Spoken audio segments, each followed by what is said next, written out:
Well, going for aggressive early stages, Tine Rasmussen. Just want to pick up on that point, Ian, because you say contrasting styles. Now, I mean, I've watched both these players so many times in international competition. The physicality of the Dane, I mean, she has this ability to get out of trouble when she seems to be taking the shuttle late at the back of the court, and still has the physical strength to get the shuttle to her opponent's back. Now, to me, it's her physical aspect, which is really her strength within the game. Whereas Lu Lan, I think, is far more creative with her shots, perhaps. Is that a fair assumption or summary of their contrasting styles? Yeah, I mean, Tina's found her own style of playing the Chinese, and she likes to use a lot of quick, straight clears to force the Chinese players off the net, to create space for the good sharp angles to the forecourt. And she's very, very efficient in that and plays with a great deal of precision. Whereas Lu Lan will see a lot more variety, tends to just slip in and out in terms of concentration, tends to play in little spells, but very, very creative when she's on. Yeah, she certainly is very successful too. I remember in October 2008 she became the world #1, despite the fact that she hadn't won a title for over 12 months. But consistency, and that's the point I think that you were making. 5-2. In fact, when she won the world title last year in Hyderabad, it was her first title for 22 months. I mean, that's quite incredible. You come out for a world championship, you haven't been in good form, and there Lu Lan takes the gold medal. Yeah, Lu Lan's been one of the Chinese players who they don't bring out consistently. They bring her out for certain periods of the year. She obviously is a player that they feel needs longer training periods. Hence, you know, she's not stayed for long periods at the top of the ranking list. But when they do bring her out, she tends to be quite consistent, and a lot of the players have a lot of problems with her.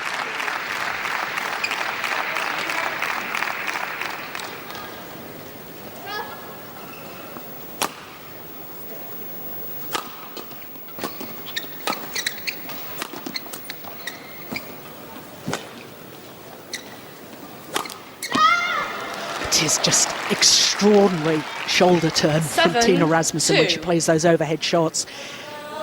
She almost turns her shoulders so much. Have a look at this. She's got her back to the net so much as the shoulder turn.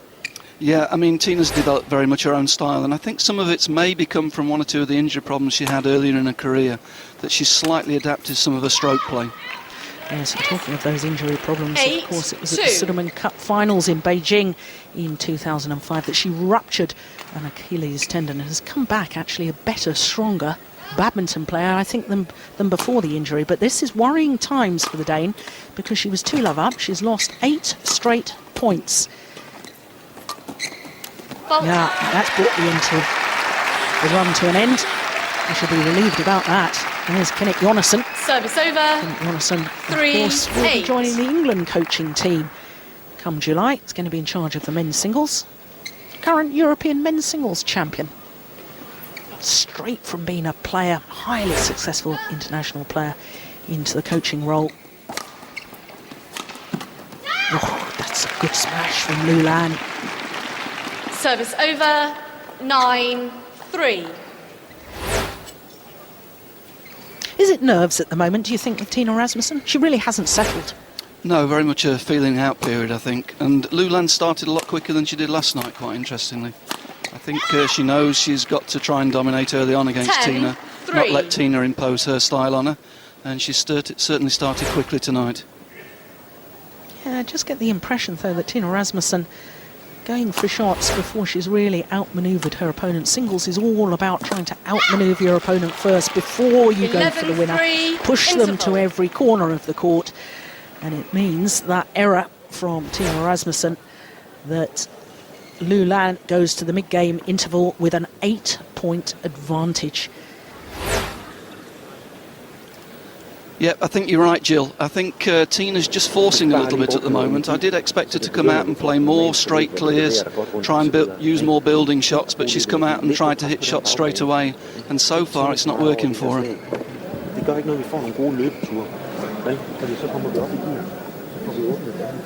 Now, I know you speak French. Do you speak Danish? Or 20 seconds. I'll translate it now for us. 20 seconds. kæmper vi bare hver eneste point. Well, I think the main idea that he's going to be saying to Tina is try somehow to relax, because I mean she's just not played herself into the match. 11-3. No, looks a little bit nervy, which would be normal because she's not had that much top match play recently. And I think Kenneth will have been saying, play out the rallies, work your way into the rallies. Don't go for the attacking shots too early. Just try and work your way in.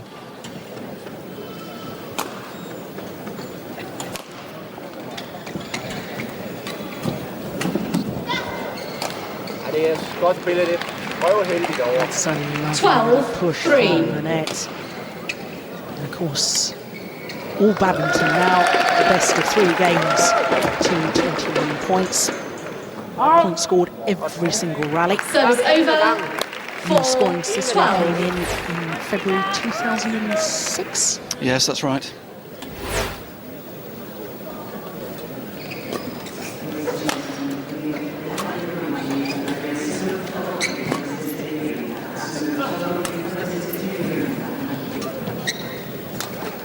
Oh, that's an amazing drop shot. Played with deception. That's the sort of thing I was trying to explain Service right at the over. start of this match. She's got the 13-4. creativity. She'll suddenly come out with the unexpected. You'll find with Lu Lan, she's a lot more deceptive from the deep forehand corner. That cross slice is the shot, that's her killer shot. That's the one that she's famous for, and that's the one that players tend to try and keep out of the game. Service over. 5-13. Yes.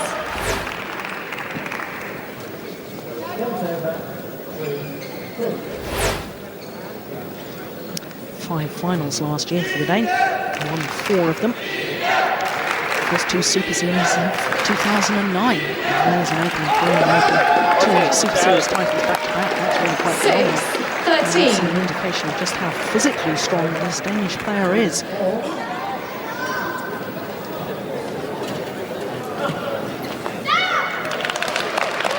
I think the key change for Tina after the injury, 14-6. Tina came back a much more mentally strong player and has really found a way of imposing herself in matches. I'm sure she won't be panicking yet, but she'll be wanting to work her way into some of these rallies soon to get a little bit of pressure going.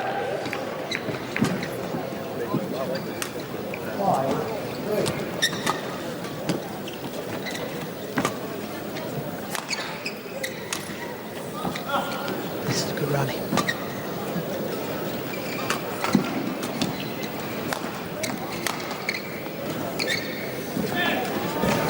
It's a very good rally. My goodness, that's the sort of thing, the outmanoeuvring, pulling your opponent deep into court, then bringing them forward. It's classic singles tactics. A lot more patient, took a little bit of pace off the attack, hit the back corners quickly and then made the Chinese player use the full diagonals. Starting to move a little bit better there.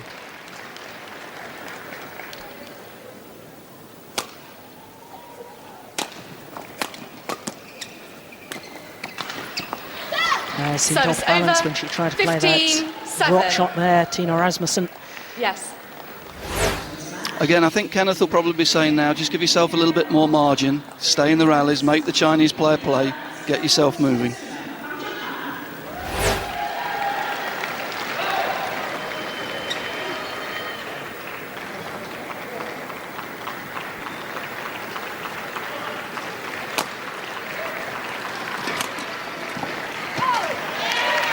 Yeah, now that's Service interesting over. to me. And the fact that wasn't a full 8-15. pace on that smash. She was going for placement and precision rather than power. Yeah, clearly after the coaching, she's taken a little bit of pace off. She's given herself a little bit of margin just to make the Chinese player play a little bit more, play the rallies out. Again, good angle, not trying to hit it too hard, making the Chinese player move deep 9-15. into the forecourt.